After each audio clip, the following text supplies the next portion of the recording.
Hi there, my name's Ben and I like to read. Today we're going to be reading Edmund Burke's, or reviewing I should say, Edmund Burke's Reflections on the Revolution in France.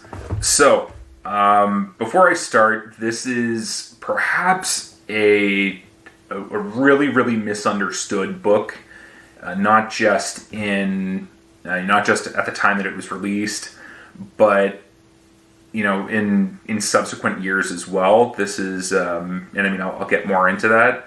But what we're going to do today is we're going to just try to, instead of talking about the actual meat and potatoes of the book, we'll talk about, essentially how, why this book is so misunderstood. Just to sort of get a better idea. Hopefully it'll make it a little bit more interesting if you haven't read it, to want to read it. So anyway, a little bit about Edmund Burke to start off with. He was a member of Parliament around the time of the American Revolution and the French Revolution. As I mentioned in my previous video on Thomas Paine's Common Sense, he is considered to be the father of modern-day conservative ideals. He's a fantastically original thinker.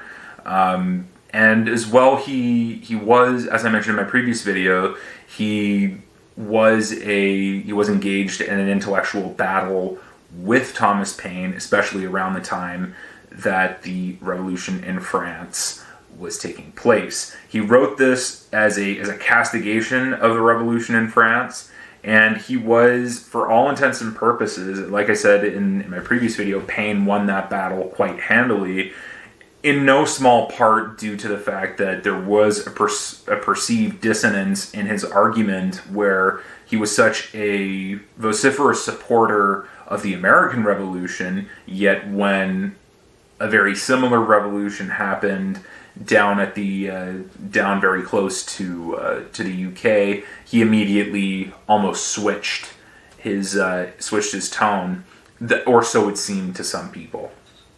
Now, again, he was, throughout the rest of his life and the rest of his political career, he was essentially roasted and flamed for it. And again, they don't really, it's misunderstood even to this day, and people still bring up, how can you support one revolution but not the other, especially when they were so similar and they were based off of similar principles. The reason why Burke wrote this, it was not so much a castigation of the French Revolution itself, and I don't want to be, drawn into, I don't want to be considered a Burke apologist for this. This is just from what I got by reading it. It's not so much that he doesn't. That he's supporting the American Revolution but thoroughly castigating the French one. He writes this as a cautionary tale to people in the United Kingdom, to the upper classes in the United Kingdom.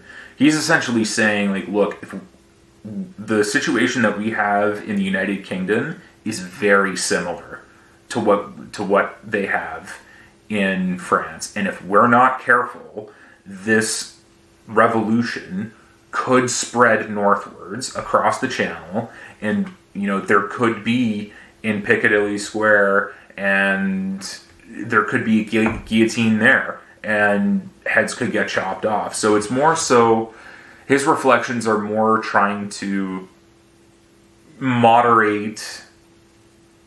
I shouldn't say moderate.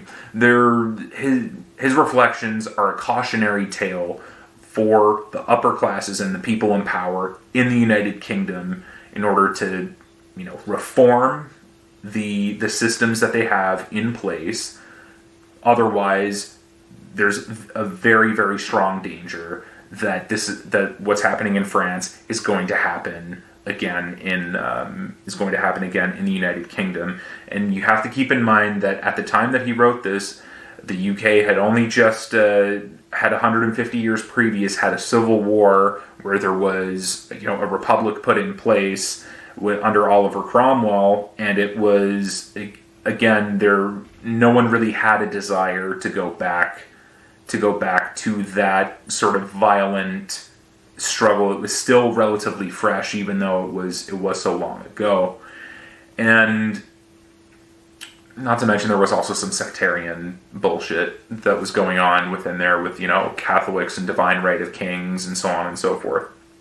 But what's really interesting within this is that I don't really think there's a whole lot more that Burke could have done to defend himself against these claims. I mean, yes, sure, it doesn't, one way or the other, if you take a position, people ultimately are they'll focus on the perceived dissonance rather than the actual argument being made.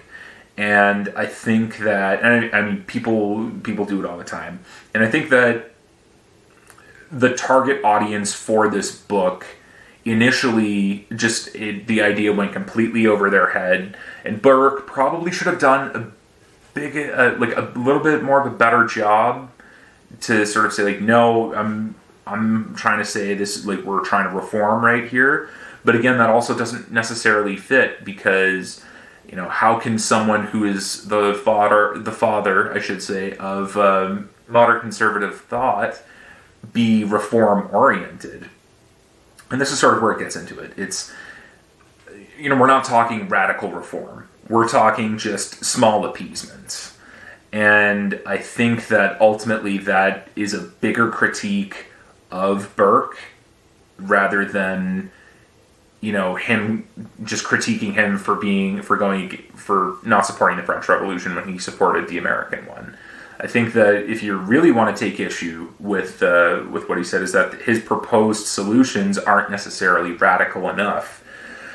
That said, I mean, even though he was flamed for this opinion, revolution was averted in the United Kingdom. Gradually, Parliament in the House of Lords decided to, slowly but surely hash things out. It didn't spread. I also think that, the timely arrival of Napoleon certainly helped as a stopgap to be okay, well, we definitely don't want any of these, revolutionary ideals going in there. And so Burke's blushes are spared there. But again, it presents itself as a missed opportunity for, proper actual change. Because now, which still goes on to this day, because now you still have a United Kingdom Parliament, which is, and a political system which, again, you have where the Queen is the head of state and the head of the state church, and you have to pay, and your tax dollars go towards that. Would it be better to go with more of a Republican bent? You could argue that as a counterpoint to Burke. I don't know, maybe I ramble. Ultimately, my final thoughts on this are that it's an extremely misunderstood book. It's a very long book. There's few notes in this one. With the notes, it's around 300 and some pages. It's a little bit of a difficult read. I had to, pick it up, put it down, pick it up, put it down a couple of times before I actually got into the flow of it. And I'm probably going to read it again just because I think that there is still more that I could glean out of it, and I think that my opinion could probably change about his position. If you have read it, and if I've got this completely wrong, please let me know down in the comments. I'd love to discuss. If you haven't read it but want to sort of throw your 2 cents in, definitely pick it up and read it, but at your own risk. It's not an easy read, to say the least. I would say with this one, the context of the story is a lot more fun than the reading of it. But of course, if we explored Thomas Paine, we have to also explore his archenemy as well. I will still stand with Paine on them for the most part, but Burke is, like I said, a fantastically original thinker and should be given every consideration as well. So, if you've read it, let me know what you thought in the comments below if I've got it completely wrong.